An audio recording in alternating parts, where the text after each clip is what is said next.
Hello বন্ধুরা, কেমন আছো তোমরা? আশা করব ভালো আছো তোমরা সকলে। আমিও ভালো আছি, তবে মনটা একটুখানি খারাপ, কারণ বাড়ি যাওয়ার জন্য অনেকদিন থেকে চেষ্টা করছি কিন্তু কিছুতেই টিকিট পাচ্ছি না। আজকে মঙ্গলবার দিন তো ট্রেনে ওঠার কথা ছিল, কিন্তু সেই টিকিট পাইনি। তারপরে প্রত্যেক দিনই তৎকালের জন্য চেষ্টা করা হচ্ছে, এই যে দিয়ে রুদ্র যে নিজে কাটছে সেটাও না, তাও পাচ্ছে না। আসলে সাঁতরাগাছির ওখানে লাইনে কিছু কাজ চলছে, প্রবলেম আছে, সেই জন্য কিছু ট্রেন ক্যান্সেল হয়ে যাচ্ছে আর কি। তো সেই কারণে টিকিট পাওয়া সম্ভব হচ্ছে না। আসলে এতদিন বাড়িতে আছি, তো সেরকমভাবে কিছু মনে হয়নি, কিন্তু যখন এবার বাড়ি যাব একটা হয়ে গেছে যে বাড়ি যাব, তখন যখন যেতে পারছি না, তখন না একটা খুবই খারাপ লাগছে। এই শুনছি আজকে টিকিট পেয়ে যাবো, তাহলে এগুলো করে রাখি, এরকম। কিন্তু দেখছি যে না, টিকিট হয়নি। তো তাও আর কি রান্নাঘরটা বলছি, দেখছো মনটা একদমই ভালো নেই। তো ঠাকুর ঘরটা আজকে ভাবলাম যে না, একটু পরিষ্কার করে নিই, আবার কয়েকটা দিন থাকবো না, তখন একেবারে নোংরা হয়ে যাবে।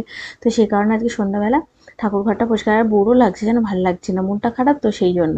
আর জামা কাপড়গুলো তো মেলা মেলা ছিল, সেগুলো ভাবলাম তুলে রাখি। তো সেখানে জামাগুলো গোছাচ্ছি। পেটু ওইদিকে ঘরে পড়তে বসেছে, আমারও রান্না বান্না সেরকম কিছু নেই। তো ভাবলাম এই টুকটাক কাজগুলো করে রাখি, সময়ও কেটে যাবে। আর বলছি না, খুব বোর লাগছে, মনটা এত খারাপ লাগছে যে কোনো কিছুই করতে ইচ্ছে করছে না। কোন কাজটা করবো না করবো কিছু বুঝতে পারছি না। কাজ এগিয়ে রাখলে কি হবে, মনে হচ্ছে চলে যাব, তখন আবার এটা নষ্ট হবে। রান্নার দিকে আর কি বেশি বলতে চাইছি। তো এই যে ভাত করবো, সেই জন্য চালটা ধুয়ে রেখেছি।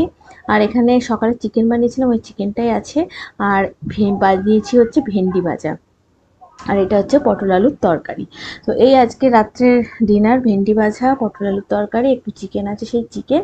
আর এই যে সকালের ভাতটা পেটু তো খায়, এতটা খেতে পারেনি, বেড়ে গেছে। এবারে আর রাত্রেবেলা করা হয়নি বা ভিডিও। তো এবার সকালবেলায় চলে এসেছি। সকালে আজকে ডিমের অমলেট বানিয়ে তরকারি বানিয়ে দেবো ওদেরকে। আর টিফিনটা হচ্ছে ঘুগনি, বেটুর পরোটা খাবে ঘুগনিতে, রুদ্র ওই টিফিনটা আর পরোটা টিফিনে নিয়ে যাবে। তো সমস্ত রান্নাবান্নার দিকটা কমপ্লিট হয়ে গেছে, ঝাড়া ঝাড়া হয়ে গেছে, এবার ঝাড়ু দিচ্ছি আর কি। আর এবার রুদ্রই মাত্র উঠেছে, উঠে যাবে বাথরুমে যাবে। তো আমার সমস্ত রান্নার দিকটা কমপ্লিট করে নিয়েছি, এবার শুধু ঝাড়ুটা দেবো, তারপরে রুটি করবো, পরোটা করবো, আজকে পরোটাই হবে আর কি। তো সেটাই করবো এবার। আর বেটো ওইদিকে ঘুমাচ্ছে। ঝাড়ু দেওয়ার পরে গাছগুলো দু একদিন পর পর, এখন কয়েকদিন বৃষ্টি হলো, তো সেই জন্য জল খুব একটা বেশি দিতে হচ্ছে না। তো ওই জন্য 2 দিন হয়ে গেছে।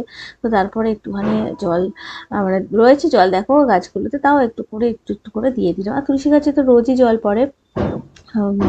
আর জলগুলো ভরে নিয়েছি। এই জলের বোতলটাও, জল খালি করে দেবে জল খেয়ে খেয়ে, কিন্তু জলের বোতলটাও রুদ্র একটুখানি ভরে একটু উপকার করে না, জানো তো। আর এদিকে নিয়ে নিয়ে সব জলের বোতল শেষ করে দেবে।